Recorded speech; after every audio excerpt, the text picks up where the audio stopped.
sobre todo de parte del gobierno americano, cuando Scott Bessent reiteró hoy una vez más que Estados Unidos y China deben desescalar el conflicto, pero alguien tiene que dar el primer paso, y Estados Unidos espera que el primer paso lo dé China.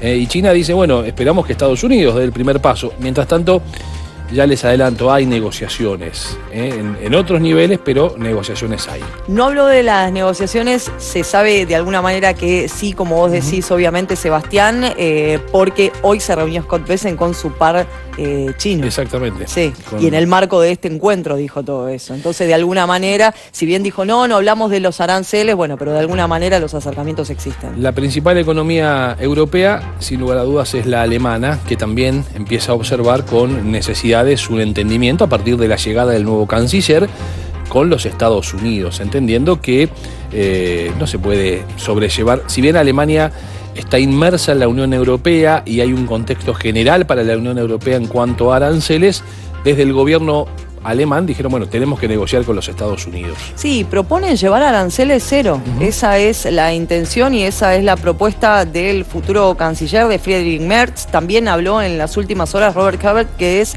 el ministro de Economía alemán, en la misma línea, sobre todo teniendo en cuenta las previsiones que impactarán de acá a un año, esas han sido las proyecciones, de acá a 2026 en la economía alemana. Por eso, de alguna manera, lo que impulsa a Alemania es eso, y esa es la propuesta que tiene para con los Estados Unidos. Que se convertiría, de alguna manera, en un triunfo para Trump, claro, si lograse un intercambio de aranceles cero con Alemania, como está dispuesto a ofrecer el nuevo gobierno alemán.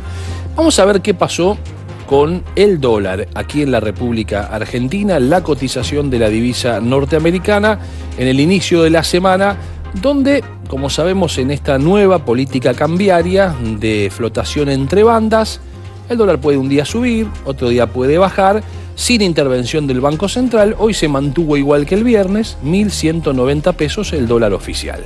Y el dólar turista cerró de la siguiente manera. Allí lo compartimos. 1.547 su valor de cierre, sin cambios. Veamos a continuación en pantalla cuál es el nivel de las reservas brutas del Banco Central de la República Argentina, que han superado los 39.000 millones de dólares. Aquí las vemos, 39.279 millones de dólares. Al día de hoy, las reservas del Banco Central de la República Argentina, que a diario da esta información, donde además aclara que no interviene en el mercado cambiario. Cuando antes sabíamos que todos los días o compraba o vendía dólares, el Banco Central tiene hoy estas reservas. Vamos a ver las tasas. Vamos. La nominal anual y la efectiva anual.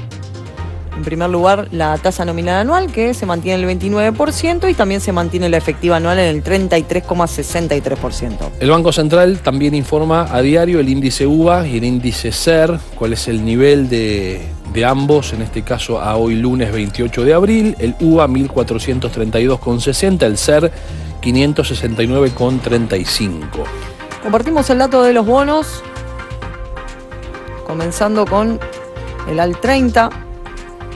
Allí lo vemos, $67,80 de dólar. En su variación registró una suba del 0,25%. Y el bono del Tesoro, como el TX25, cayó un 1,08, 1.191 su cotización, mientras que su similar con vencimiento en el 2026, que es el TX26, subió 0,62, ubicándose en 1.902. Vamos a ver la Bolsa de Buenos Aires. Las principales acciones del Merval porteño, que hoy en el global, como veíamos anteriormente, terminó cerrando en negativo, explicado en parte por estos datos, ¿no? Vemos la caída de Celulosa Argentina, 2,43%, Ledesma 5,14% abajo. Alvar también cayó 0,14%, el Banco Francés también registró una baja del 2,49%. Cayeron las acciones del Banco Macro, 3,12%, Bolsas y Mercados de Argentina cayó 1,46%. Central Puerto también cayó 2,65%, Sociedad Comercial del Plata 1,25% abajo. Cresud en baja en Buenos Aires, 4,3%, Edenor también cayó 2,12% en la bolsa porteña. Los papeles del Grupo Financiero Galicia registraron un descenso del 2,37%. En el caso de IRSA, también una baja del 3,50%. Loma Negra en caída 0,72%. Metrogas cayó hoy 2,49%. Compartimos lo que sucedió con Pampa Energía. Registró una caída del 3,29%. El grupo Superville 2,25% abajo. Telecom Argentina subió 1,74% en Buenos Aires. Ya veremos qué pasó en Estados Unidos.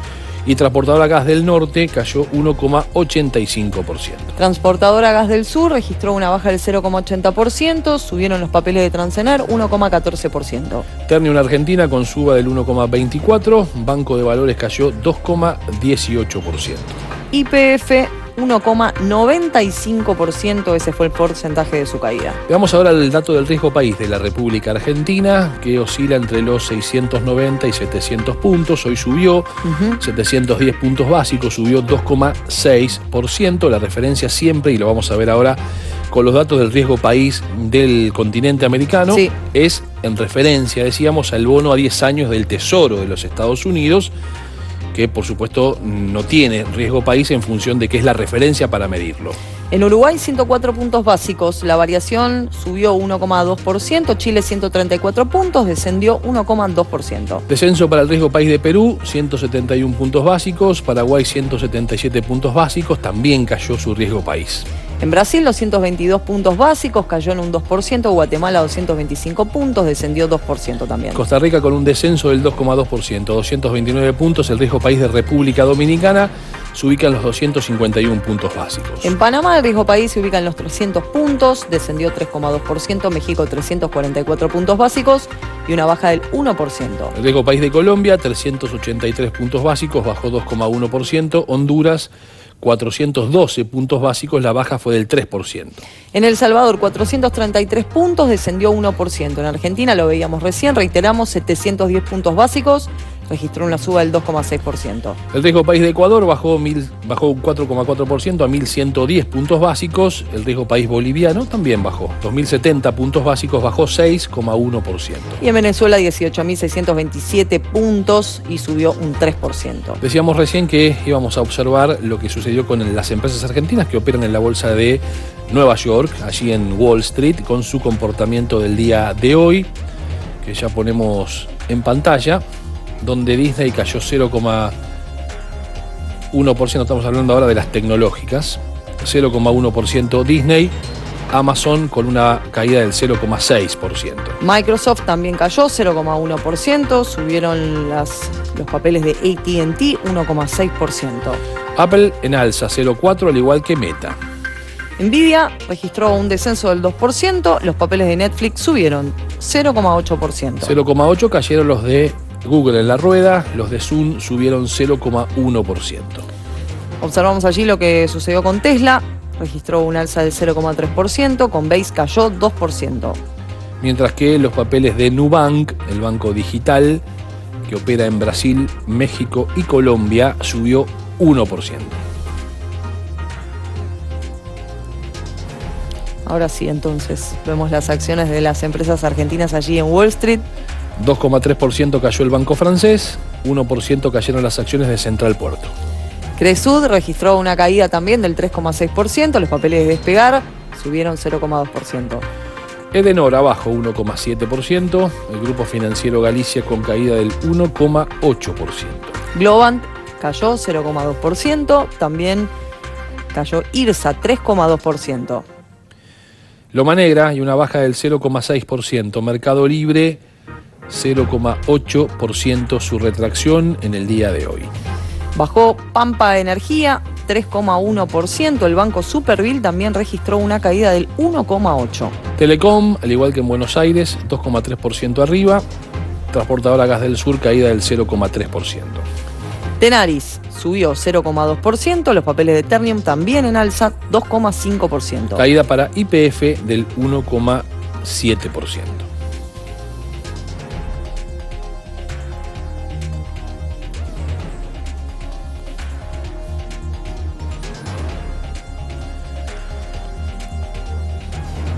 Habíamos advertido la semana pasada que Estados Unidos estaba cerca de cerrar acuerdos comerciales con países como, por ejemplo, Japón, y también mencionamos a Israel. Sí. Y hoy el gobierno israelí dio una señal muy clara en ese sentido sobre lo que está dispuesto a concesionarle a los Estados Unidos para alcanzar ese acuerdo. Sí, lo que plantean es, bueno, imponer una pausa, ¿no?, arancelaria. Nosotros lo decíamos la semana pasada, Israel es uno de los países que para Estados Unidos tiene prioridad, sobre todo teniendo en cuenta que no existió una respuesta inmediata cuando el presidente norteamericano anunciaba los gravámenes. También es importante destacar que Benjamín Netanyahu, el primer ministro israelí, se reunió con Donald Trump en la Casa Blanca y de alguna manera ya le había adelantado esto. Exactamente, porque además para Israel es muy importante lo que importa de los Estados Unidos, sobre todo en materia de seguridad. Sabemos del estrecho vínculo que existe históricamente entre Estados Unidos e Israel, pero material vinculado a la seguridad israelí, se importa mucho de ese material desde los Estados Unidos, y para Israel es obviamente muy trascendente que los aranceles puedan acordarse en otros niveles. Es cierto también que Estados Unidos, luego de la pausa que decidió Donald Trump establecer de 90 días para los aranceles recíprocos, mantuvo el 10% sí de aranceles que le cobra a las importaciones procedentes de Israel.